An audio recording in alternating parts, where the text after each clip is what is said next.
આજ રોજ વલસાડ નગરપાલિકાના પૂર્વ પ્રમુખ આમ આદમી પાર્ટીના વિધાનસભાના ઉમેદવાર રાજુભાઈ મરચા દ્વારા ભાજપ કાર્યાલય ખાતે લોકસભાના દંડક તેમજ વલસાડ ડાંગ સાંસદ શ્રી ધવલભાઈ પટેલ તેમજ વલસાડ જિલ્લા ભાજપ પ્રમુખ શ્રી હેમંતભાઈ કંસારાના હસ્તે ભાજપનો ખેસ પહેરી ભાજપમાં પ્રવેશ મેળવ્યો હતો।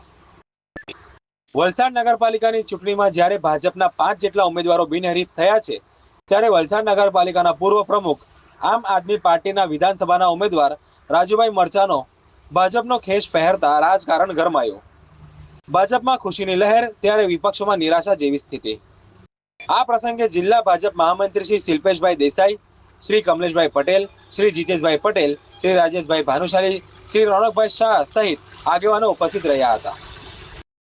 બીજેપીમાં જોઈન્ટ થયો છું એટલા માટે કે વલસાડના વિકાસના માટે અને એક સારા કામના માટે જે અત્યારના આપણા સાંસદ શ્રી ધવલભાઈ પટેલ જે એમની કામ કરવાની પદ્ધતિ છે એ કામથી પ્રેરિત થયા છે કે ભાઈ અત્યારે વલસાડમાં એક માહોલ બન્યો છે કે સાંસદ શ્રી કોઈ પણ નાના મોટા કામની અંદર પોતે જગા પર પહોંચી જાય છે અને આપણને એવા જ સાંસદને એવા જ કાર્યકર્તાના કામ કરનારની જરૂર છે જે વલસાડમાં અટકેલા છે કામ ને વખતો વખત અમે એમના માટે જ અવાજો ઉઠાવ્યા છે। ઘણી જગાઓ પર વલસાડના લોકોને બી ખબર છે અને મીડિયાને બી ખબર છે કે કામની જ લડાઈ હોય છે।